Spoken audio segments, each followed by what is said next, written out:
Bonjour, mesdames et messieurs, amis téléspectateurs. Merci de nous recevoir chez vous encore en ce jour pour la réflexion hebdomadaire, rencontre et échange, nouveau numéro de ce premier samedi du 11e mois de l'an. Et donc, nous sommes heureux de vous retrouver encore pour échanger avec un invité en studio et à la personne du président national du CA, le Comité d'action pour le renouveau, M. Robert Yao Daté. Bonjour et merci à cette invitation. Bonjour, mon cher frère et ami. Merci pour m'avoir invité. Je profite pour remercier vos collègues et la direction de cette télévision. Et je profite aussi pour vous féliciter pour la décoration de la salle. D'accord. Merci beaucoup. Avec vous, on va réfléchir sur la vie de votre formation politique. Le CA, qui a fait sa rentrée politique la dernière fois, donc beaucoup d'activités pour vous. On va réfléchir également sur la situation dans notre pays, le Togo, en marche vers la 5e République. Nous sommes en transition. D'après le gouvernement, les propositions du CA sorties de cette rentrée politique que vous avez effectuée la semaine dernière. Mais avant cela, on va faire comme dans une famille, pour m'enquérir de vos nouvelles. Comment se porte votre formation politique, le CA, au milieu des difficultés que nous connaissons et après la disparition de son fondateur? Comment se porte le CA? Bon, encore une fois, merci. Comme nous sommes au 2 novembre, oui. Le 2 novembre, c'est la fête des morts. Et le 1er, c'est la fête de Toussaint. Et comme vous venez de le dire, notre père fondateur est passé de l'autre côté. Et pour nous, sa fête, c'est le 1er. Parce que nous considérons qu'il est parmi les saints.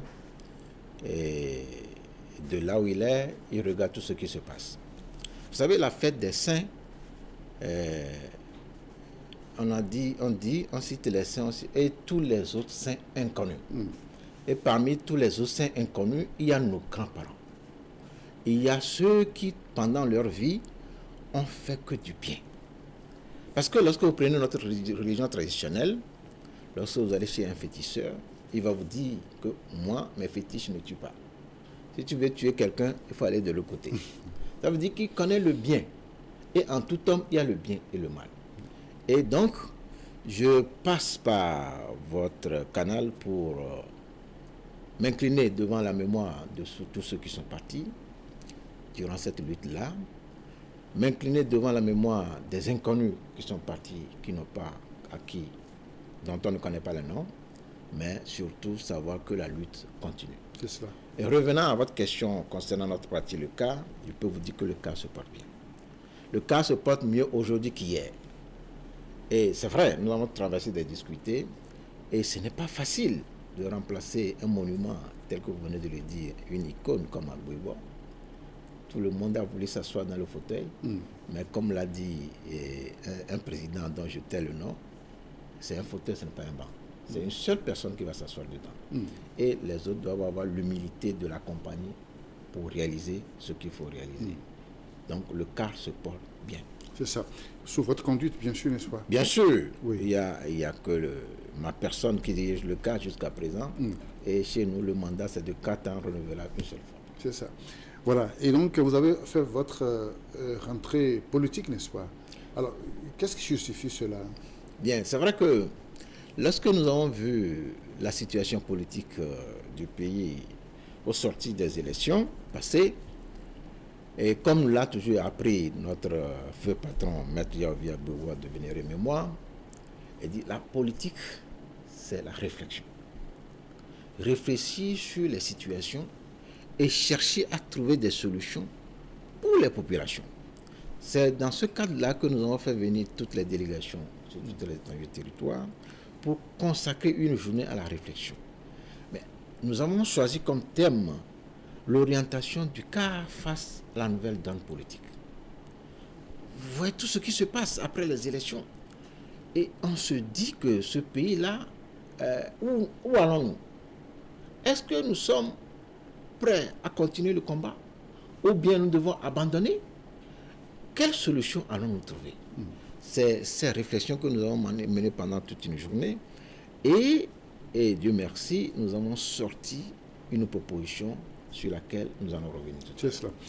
Donc, tous les contentieux issus, en tout cas, nés suite à la disparition de votre mentor, tout est réglé maintenant.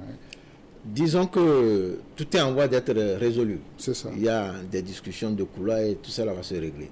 C'est pas facile de dissiper les mécontentements. Je viens de vous dire que tout le monde a voulu s'asseoir dans le fauteuil. Et ce n'est qu'une seule personne qui va s'asseoir dedans. C'est ça. Et si prête à Dieu, tout le monde, l'Esprit Saint va parler aux uns et aux autres pour revenir sur terre et revenir à la maison. Puisque le cas n'est pas n'importe quelle formation politique, hein, et ça fait très mal à des gens qui ont connu le cas en tant que porte-flambeau de la lutte dans les années 90, 85, 90, 12, etc. Non, c'est vraiment, c'est dommage qu'on en est arrivé là, mais disons que il faut aussi passer par là pour grandir. Tout à fait. Parce que, vous savez, les partis politiques étaient nés dans les années 90. Bon nombre de ceux qui ont adhéré des fois pour leur intérêt personnel. Voilà. Ils ne savent pas ce que c'est qu'un parti politique. Et c'est pour cela que lorsque nous avons fait notre journée de réflexion, nous avons parlé de comment contribuer à la vie du parti financièrement.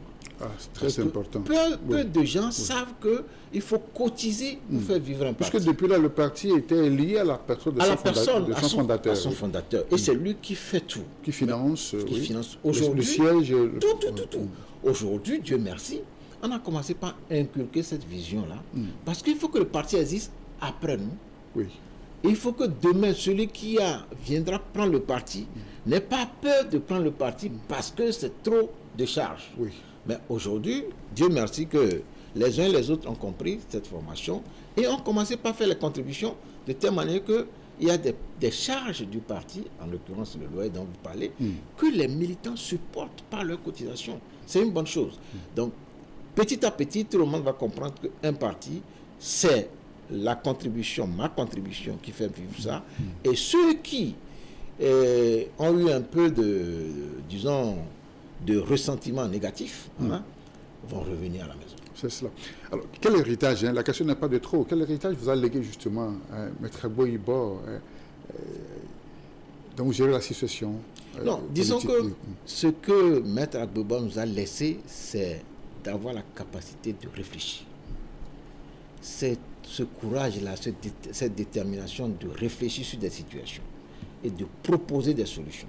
Je vais vous dire que nous avons déjà fait une première proposition en début de cette année, en janvier, où nous avons souhaité qu'on reporte ces élections-là en 2025. Nous n'avons pas été compris. Mais les résultats sont là aujourd'hui. Lorsque nous voyons, après ces élections, la catastrophe, nous avons eu raison de proposer que ces élections soient reportées. Donc, aujourd'hui que nous sommes encore dans une situation où disons que c'est un pétrin total, il faut réfléchir et proposer des solutions et savoir comment on va pouvoir les utiliser. C'est cela. À votre rentrée politique, vous avez réfléchi sur le thème de l'orientation du CAR face à la nouvelle donne politique du pays. Comment inscrire, n'est-ce pas, ce thème, une telle activité dans les organes de votre parti? Oui, je viens de le dire. Oui. Parce que à un moment donné, sur les réseaux sociaux, dans les couloirs, vous allez entendre que nous sommes fatigués de la lutte. La lutte a assez duré. Plus de 30 ans de lutte, ça fait 3 générations. C'est fatigant. C'est fatigant. Oui. Mais est-ce qu'il faut abandonner? Est-ce qu'il faut dire que on ne fait plus de la politique? Alors, donc c'est ça qui nous a amené à choisir ce thème-là. Oui. Est-ce qu'on arrête carrément? Est-ce qu'on change de méthode? Parce que notre méthode, c'est la pression et le dialogue, tel que nous l'a prôné notre père fondateur. Est-ce qu'on change de méthode? Il y a beaucoup de méthodes. Parmi les méthodes, il y a des propositions qui consistent que lorsque vous rentrez dans une église et que vous trouvez ceux qui sont au pouvoir, vous refusez de les saluer. S'ils s'asseyent, vous ne vous asseyez pas à leur côté. Mais est-ce que nous allons vers ça? Ou bien nous gardons toujours notre ligne qui est la pression, le dialogue. Et c'est à ça que nous avons réfléchi toute la journée pour sortir ce que nous devons sortir. Alors, pression et dialogue avec cette proposition de cogestion du pouvoir. Alors, est-ce qu'on ne vous a pas bien compris? Est-ce que vous pouvez donner plus de détails quand vous parlez de la cogestion du pouvoir? Qu'est-ce que c'est en réalité? Bien, je vais vous citer, je vais rentrer un peu en arrière pour dire, vous savez, Galilée, à l'époque, a dit que la Terre est ronde et qu'elle tourne autour du soleil. Qu'est-ce qu'on lui a fait? On l'a décapité. Inquisition. Parce que c'était un sacrilège. Oui. Des décennies plus tard, on s'est rendu compte que Galilée avait raison. C'est la même chose avec la causation. Maître Yaovi Agbobo de Vénéré Mémoire avait déjà en 2008 proposé la cogestion. Les gens ne l'ont pas compris.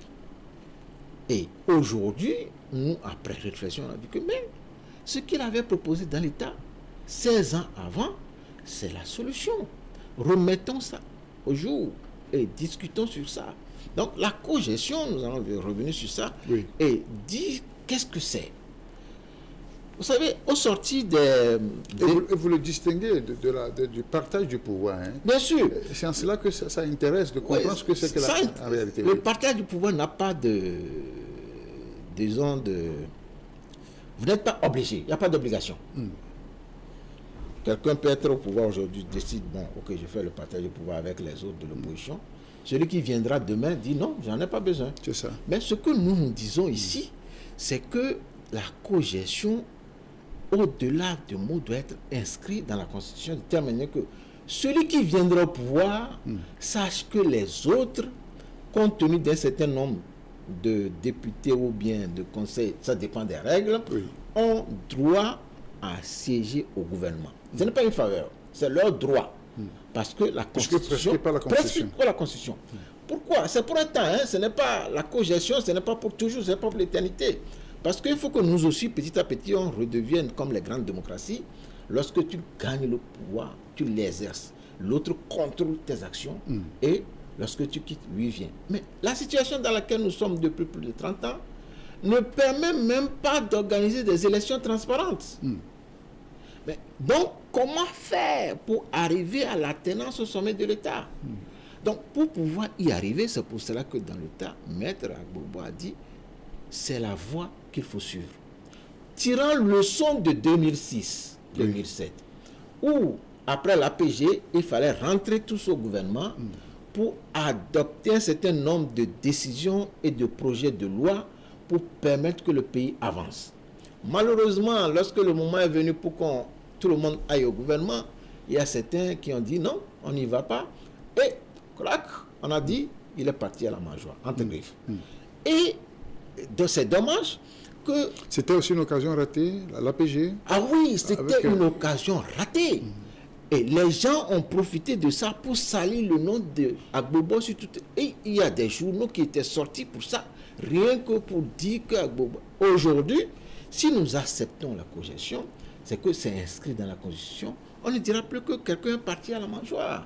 Mais tout le monde sait qu'aujourd'hui, la situation telle qu'elle est, ce serait difficile à quelqu'un de venir au pouvoir par le truchement des élections que nous organisons là. Si nous ne trouvons pas des moyens pour organiser les élections transparentes et rendre crédit nos élections, rassurer les camps d'en face que l'alternance n'est pas dirigée contre vous, nous n'aurons jamais l'alternance au Togo. Aucun pays ne connaît de développement en tant que tel sans alternance. Je vous donne un exemple, tout près de nous. Allez-y, oui. Le Bénin.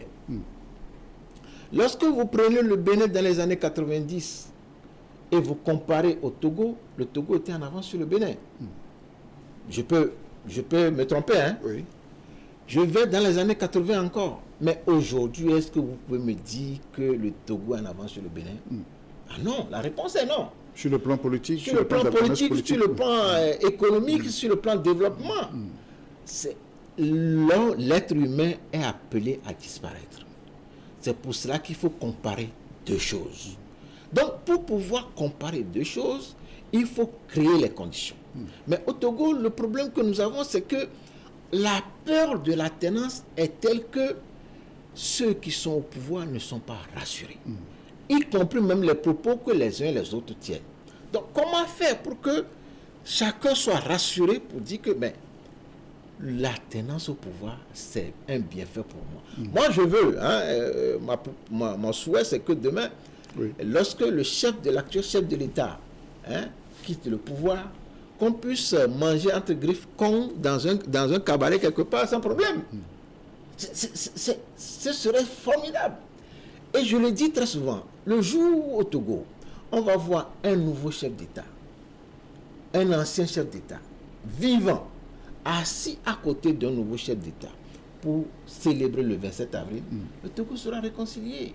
On le voit ailleurs, partout dans le monde, dans ces chefs d'État qui sont invités à des cérémonies officielles. Ça arrive aussi chez nous au Togo. Nous n'avons jamais eu la chance d'avoir des anciens chefs d'État vivants. Qu'avons nous fait au bon Dieu? Mais prenez le Bénin. Lorsque le problème s'est passé entre Patrick Talon et le Niger, qui sont ceux qui sont partis débloquer? C'est les anciens chefs d'État qui ont pris leur bâton de pèlerin pour aller voir le président nigérien pour dire, mais ça là, réglé. Est-ce que c'est réglé ou bien c'est pas réglé? C'est réglé. Mais le bénéfice, c'est pour qui? C'est pour le peuple Togo, le peuple béninois. Il faut que chez nous aussi au Togo, à un moment donné, qu'on puisse voir un ancien chef d'État à côté d'un nouveau chef d'État, se serrer les mains. Mais c'est fondamental pour notre pays. C'est pour cela que nous avons proposé la cogestion. Et cette cogestion permet... Et ça ne change pas les règles du jeu démocratique? En fait, c'est une transition. Il faut cette transition-là pour rassurer les uns les autres et aller maintenant vers la démocratie réelle. La démocratie réelle, c'est que je prends le pouvoir, je gouverne, je dirige, et vous venez prendre le pouvoir. Mais nous ne pouvons pas aller à cette démocratie réelle qui consiste à exercer le pouvoir de plein droit. L'opposition exerce son droit d'opposition, tant que nous ne passons pas par cette transition. Parce qu'aujourd'hui, reconnaissons-nous que nous sommes dans un pétrin. Nous avons raté beaucoup d'occasions pour aller à une alternance pacifique. Alors, je ne veux pas aller plus loin pour dire que la proposition de quelqu'un que je ne vais pas citer lors d'un débat consistait à ce que l'opposition prenne des armes pour arriver au pouvoir. Nous, on ne veut pas aller à ça. Parce que prendre des armes dans un pays, ça laisse toujours des séquelles. Et un parti politique ne peut pas prôner cela. La seule chose que le parti peut prôner, c'est la cogestion. C'est ça. Oui, voilà. Rencontre échange nouveau numéro. Monsieur Robert Yaour, daté à mon invité, le président national du CAR. C'est avec lui que nous réfléchissons sur la vie politique de notre pays, en commençant d'abord par sa formation politique, le CAR, qui était rencontré politique la semaine dernière, avec un concept, on ne dirait pas un concept nouveau, mais un concept de cogestion tout à fait différent du partage du pouvoir. Monsieur Daté, vous insistez que cela soit inscrit dans la Constitution. Par quel moyen donc cela se peut-il? Très bien. Ça aussi, nous y avons réfléchi. Oui. Nous avons dit que la Constitution actuelle, qui est en cours et qui nous conduit vers la 5e, tel que vous venez de le dire, pose un problème à nous, au CAR. La manière dont ça a été fait, nous l'avons déjà dit maintes fois. Nous avons dit qu'il faut restructurer le CPC pour que toutes ces discussions-là aient lieu, y compris les discussions sur la Constitution. Et pour nous, c'est lorsqu'on sortira une Constitution consensuelle, c'est dans ça qu'il faut l'inscrire. Je profite de l'occasion pour revenir sur... J'ai vu sur TikTok un jeune qui a... Vous regardez bien TikTok de temps en temps. Qui a mis nos photos derrière pour dire que ces gens-là sont des traîtres. Ils sont des traîtres de la nation. Ils veulent co-gérer la République avec des gouvernements illégitimes. Et vraiment, c'est des gens, il a dit tout ce qu'il a dit. Maintenant, la solution, c'est quoi? Sa solution, il dit... Il faut que la CEDEAO vienne libérer le Togo, que Alassane Ouattara envoie ses soldats pour libérer le Togo. Mais attends, pardon, je vais passer par votre canal là pour les supplier, ceux qui sont en Europe là, qui font des incantations seulement. On n'est pas dans ça. Là où nous sommes, les peuples togolais souffrent. Les gens sont obligés d'aller sur le dépotoir pour trouver à manger. Eux, ils sont là-bas. Ils vivent bien. Ils sont dans tout ce qu'ils veulent. Mais ça ne sert à rien d'allumer son téléphone et de commencer par faire des incantations qui ne changeront rien. Mais ce qui se passe dans ce pays est tellement grave. Lorsque l'individu ne sait plus la différence qu'il y a entre un dépotoir et une cuisine, c'est que c'est grave. Faites allusion à ces riz. Oui, je fais allusion à ces riz déversés sur le dépotoir. On dit dépotoir. Et que les gens sont partis chercher pour manger. Vous imaginez jusqu'à quel niveau nous sommes? Ces populations qui souffrent comme ça, les gens sont seulement à l'extérieur et font des incantations. Et c'est avec ces incantations-là qu'ils pensent qu'on va trouver la solution au problème togolais. Non. Ça. Nous sommes politiques et nous devons proposer des solutions. Alors, je viens de le dire qu'on doit discuter sur cette constitution et c'est sur la constitution consensuelle dans la constitution qu'il faut inscrire cette constitution pour une durée. La cogestion ne doit pas être éternelle. La cogestion n'est qu'un chemin pour rassurer tout le monde, pour aller à l'alternance au sommet de l'État de manière pacifique. Oui, mais on vous répondra qu'il n'y a pas de situation pour qu'on puisse parler de transition et intégrer de nouvelles donnes dans une constitution déjà adoptée et donc, qui suit la marche normale pour aller vers cette nouvelle république. Le problème, c'est les eaux dormantes sont très dangereuses. Il ne faut pas que les gens pensent que la situation dans laquelle nous sommes au Togo, où rien, tout semble être calme, est très confortable. Ils se trompent. Donc, les partis au pouvoir, ceux qui gèrent le pouvoir aujourd'hui, doivent savoir que cette situation dans laquelle nous sommes, où tout le monde se plaint dans son coin, chaque jour, c'est des dangers, c'est des bombes à retardement. Donc, nous devons éviter. Et pour que demain ne nous rattrape pas. C'est pour cela que ce que nous leur proposons, c'est une bonne proposition à analyser froidement et à savoir qu'est-ce qu'on en fait pour le bonheur de tous les Togolais. Est-ce que ça veut dire que le cas s'inscrit dans ceux qui sont contre la nouvelle constitution? Attends, nous avons fait sortir un communiqué. Nous avons fait même une conférence de presse sur ça. Nous avons dit que nous ne sommes pas d'accord sur la manière dont la constitution a été changée. Nous l'avons dit haut et fort. Et lorsque nous allons à des réunions de CPC, nous le disons. Donc, nous disons la manière dont cette constitution a été changée, pose un problème, et nous devons en discuter. Et nous devons trouver des solutions pour pouvoir inscrire dans la constitution qu'il y a une façon de co-gérer le pays pendant un temps pour rassurer tout le monde. Le but final, c'est d'arriver à l'alternance au sommet de l'État de manière pacifique.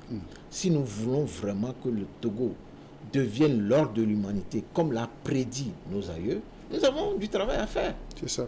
Vous croyez toujours à la capacité du CPC à régler ces problèmes-là, parce qu'on a comme l'impression que c'est une chambre d'enregistrement. Et la première fois qu'on a même parlé de ce changement de constitution, il semble bien que c'était au CPC. Non, ça c'est faux.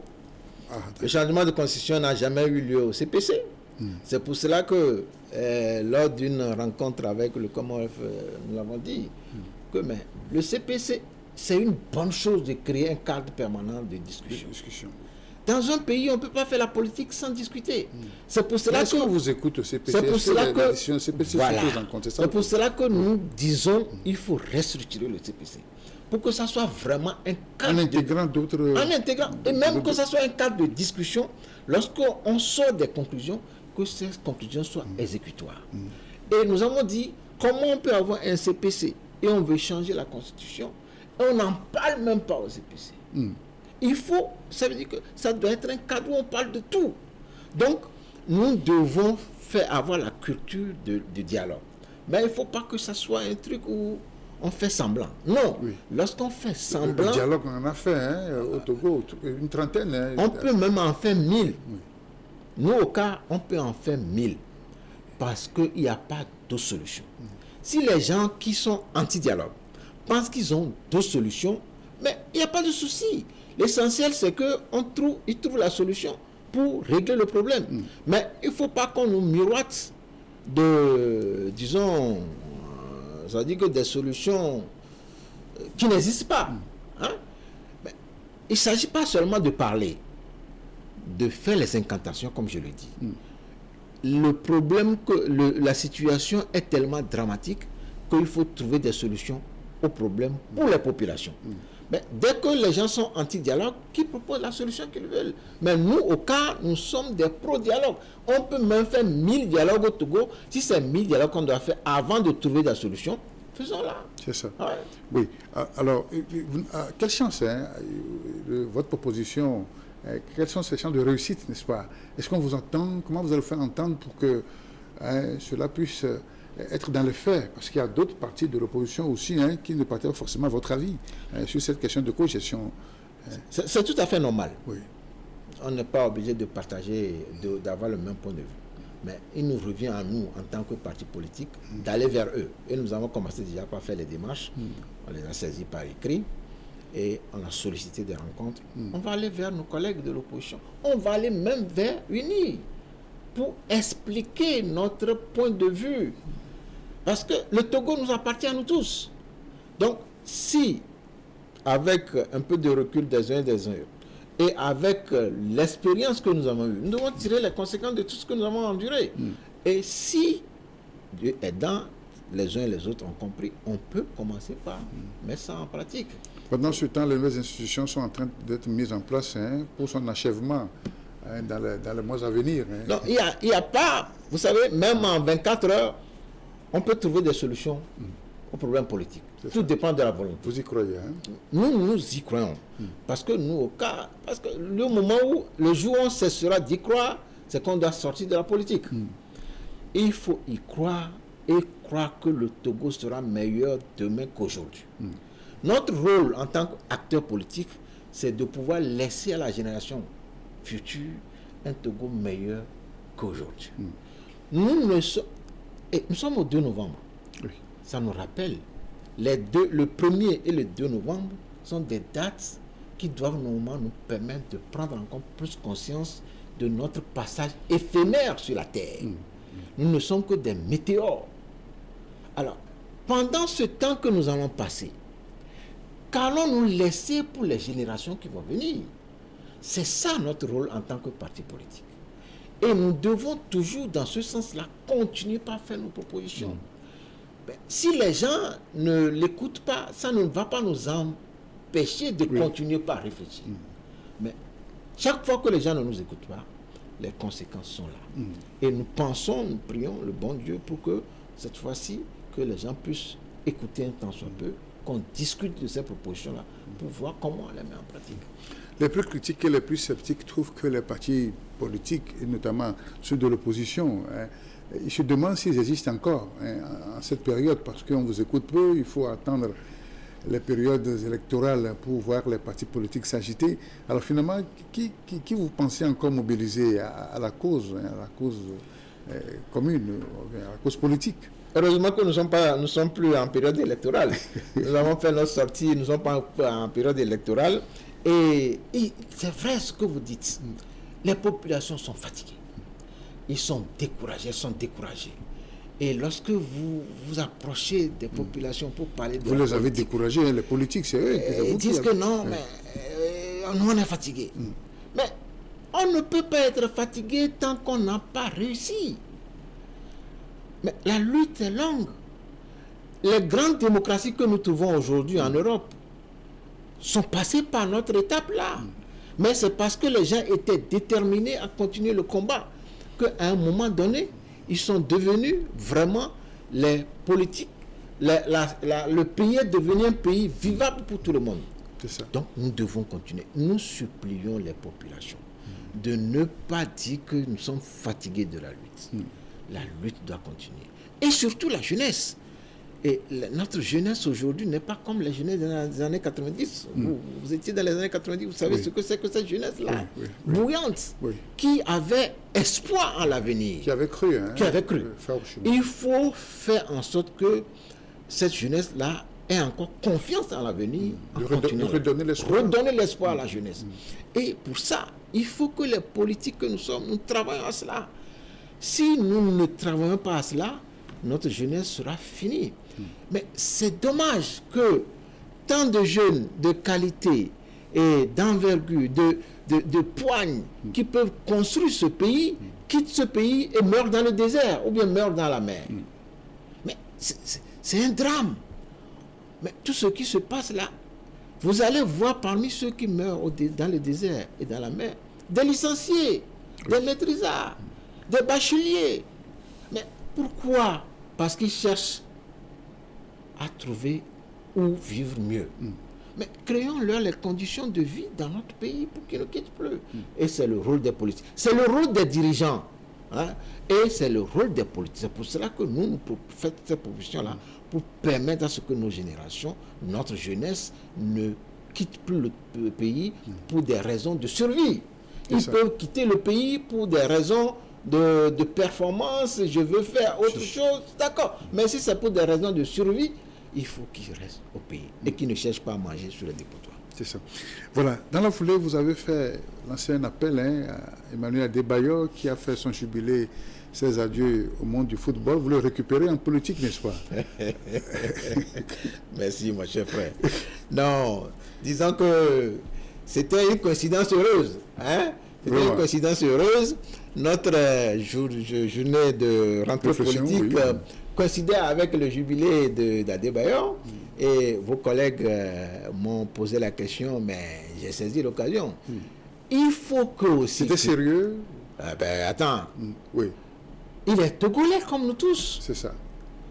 Le sacrifice que nous faisons en étant politique, mais c'est pour le bonheur de tous les Togolais. Il a joué et il a raccroché les crampons, mais la nation est là. Il faut qu'on sache que la politique, il n'y a pas que certains qui doivent le faire. C'est tout le monde. C'est pour cela que nous l'invitons. Et nous savons que... Vous avez trouvé en lui des qualités d'homme politique, tout Togolais est politique. Oui. Tout Togolais est politique. Et tout homme est politique. De nature. Oui. De nature. Donc, étant donné qu'il est un homme, il est politique. Alors, nous avons dit, au lieu qu'il aille à unir, parce que ce que nous constatons, c'est que la plupart des gens qui ont un peu de, disons, de moyens ne veulent pas que unir les dérange.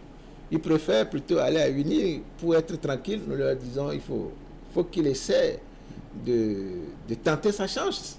Au cas. Pour bénéficier de ces moyens financiers. Non, pour dire à unir que il faut faire en sorte que le pays change pour tout le monde. Voilà. Non, ce n'est pas ces moyens financiers qui est notre problème. La preuve, c'est que nous vivons sans ces moyens financiers. Mais en tant que quelqu'un qui a déjà fait une carrière, profiter de son aura, de sa popularité. Il faut que lui, en tant que Togolais, puisse contribuer à ce que le Togo soit meilleur. C'est ça. Et en ce sens, vous l'avez fait un pas vers lui directement ou bien c'était comme ça lancé dans la foulée? Non, on fera le nécessaire.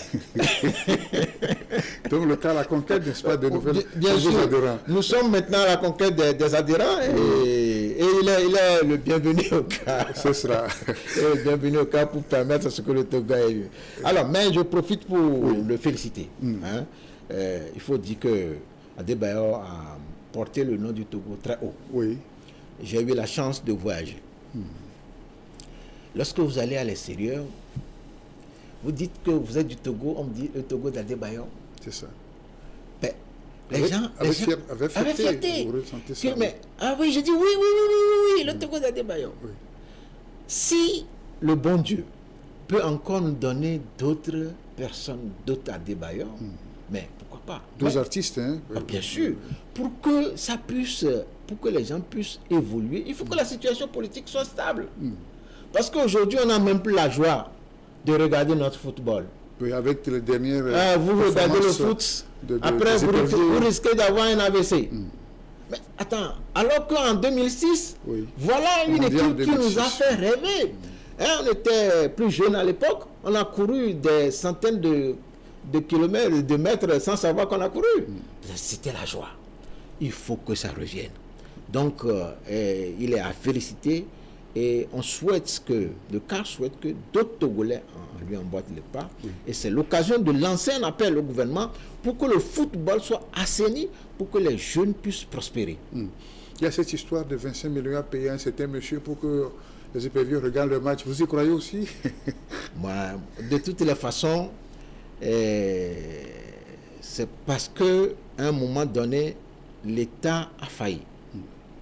Sinon, ces propos qui circulent sur les réseaux sociaux ne doivent pas circuler.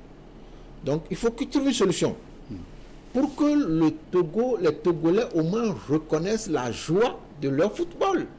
Donc, c'est important parce que c'est la seule chose qui nous reste. Et lorsqu'on dit que le Togo joue, tout le monde a les yeux rivés et à la fin, tu pleures. Non, il faut qu'on arrête de pleurer. C'est cela. Revenons donc dans l'arène politique, n'est-ce pas? Alors, vous avez fait votre rentrée politique. ça veut dire que vos activités vont reprendre, n'est-ce pas? À quoi faut-il s'attendre dans les prochains jours? Oui, effectivement, nos activités vont reprendre, sinon ont repris.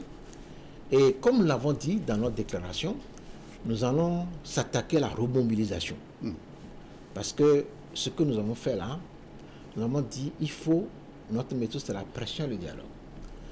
Il faut remobiliser les populations. Nous allons vers les fédérations pour remobiliser les populations, pour leur faire comprendre la nécessité de la cogestion et enlever de la tête des gens que les gens veulent aller à la mangeoire. Et faire comprendre aux Togolais que ça ne sert à rien que les gens promettent ciel et terre alors qu'ils n'en sont pas capables. Ce travail-là, nous avons commencé par le faire.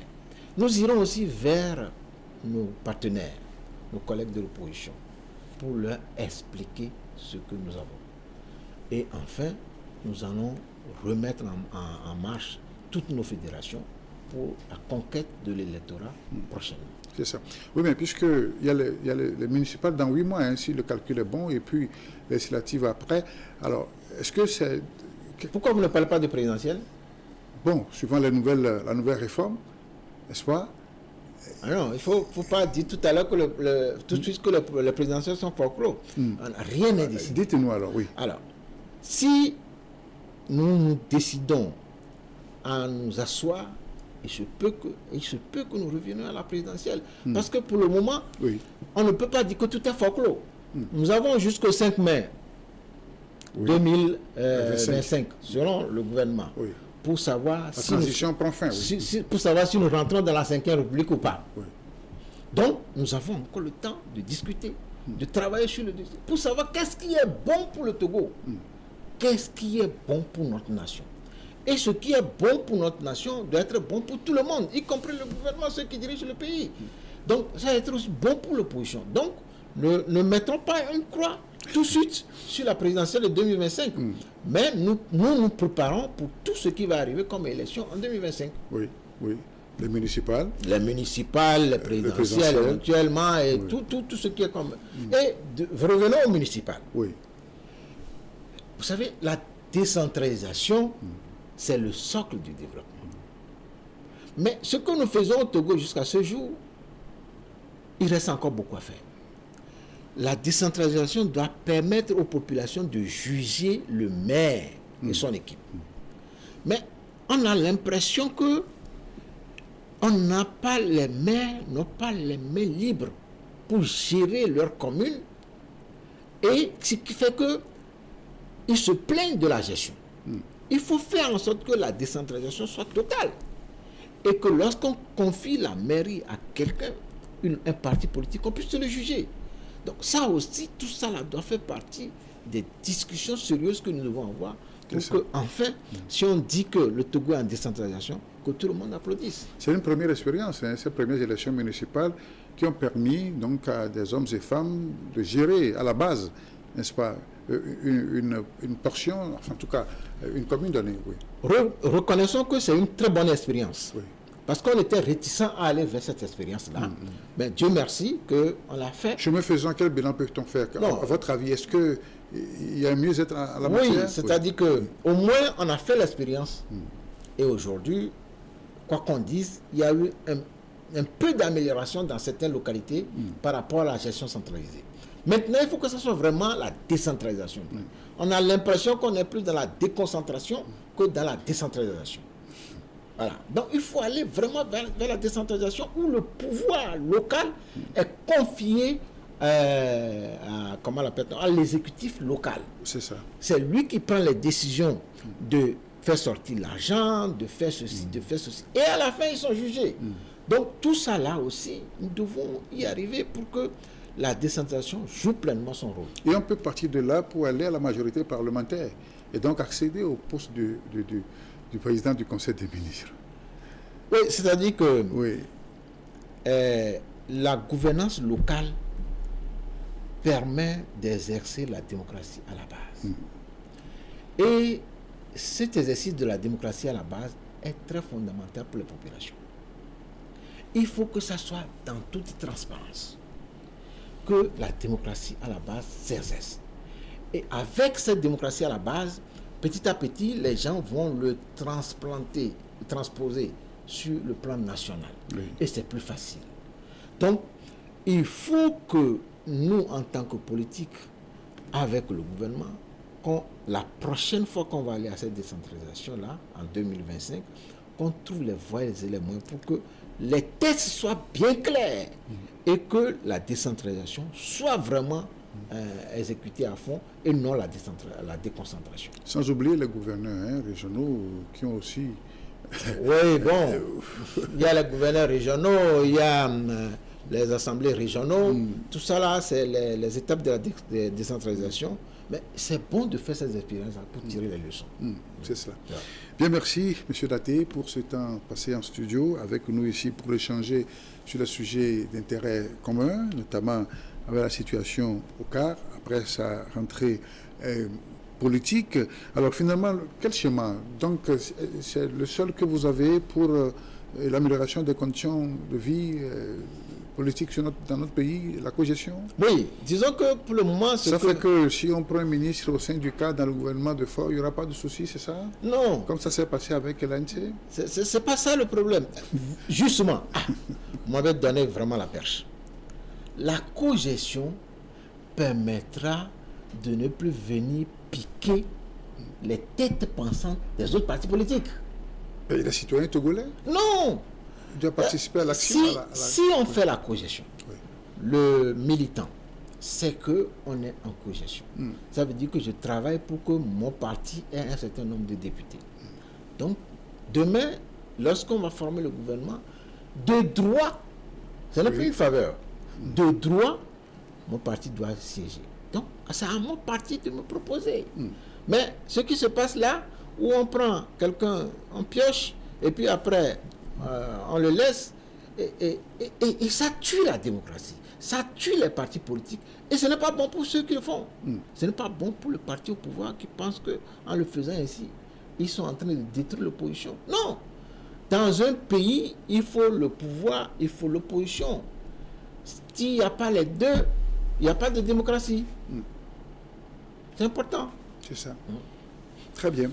Et donc, ces échanges tirent à leur fin. Alors, que dire finalement de l'avenir du pays et si jamais votre proposition de cogestion ne marchait pas, quel plan B, quel plan C pour qu'on puisse vous faire, on puisse vous écouter, que vous fassiez entendre et pour le mieux-être sur la tête de nos aïeux?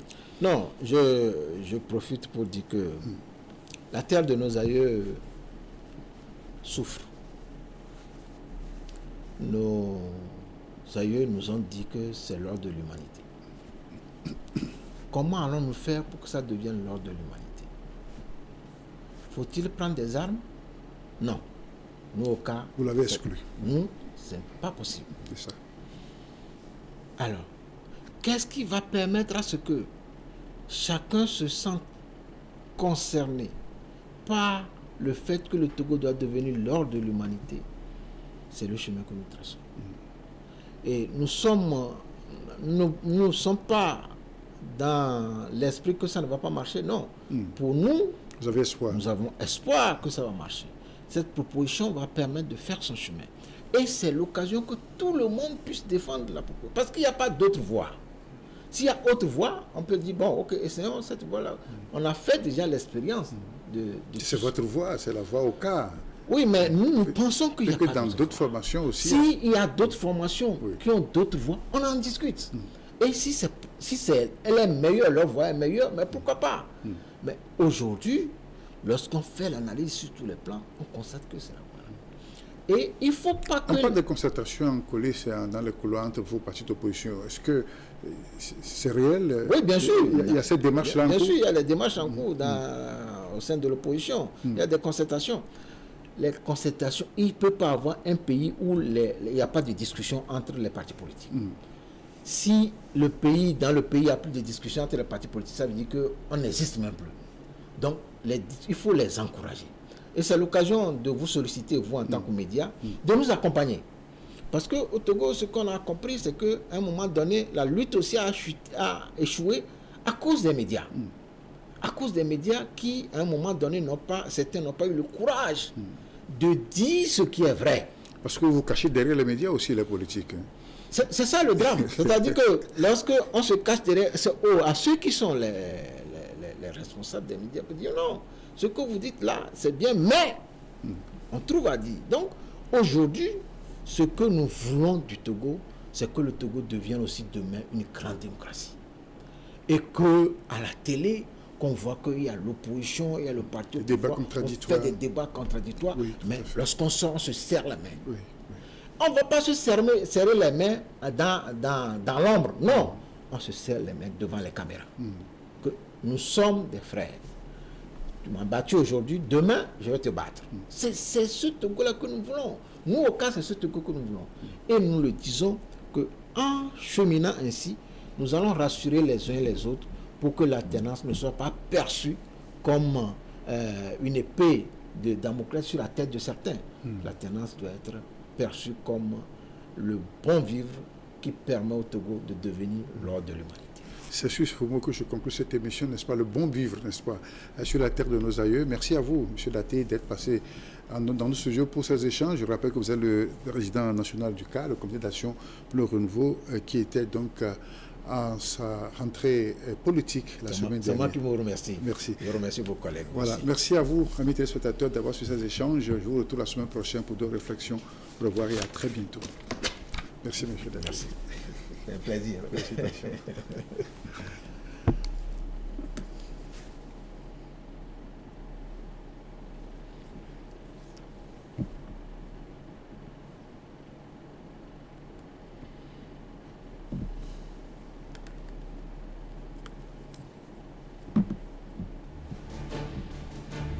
C'est bon? Du bien, non.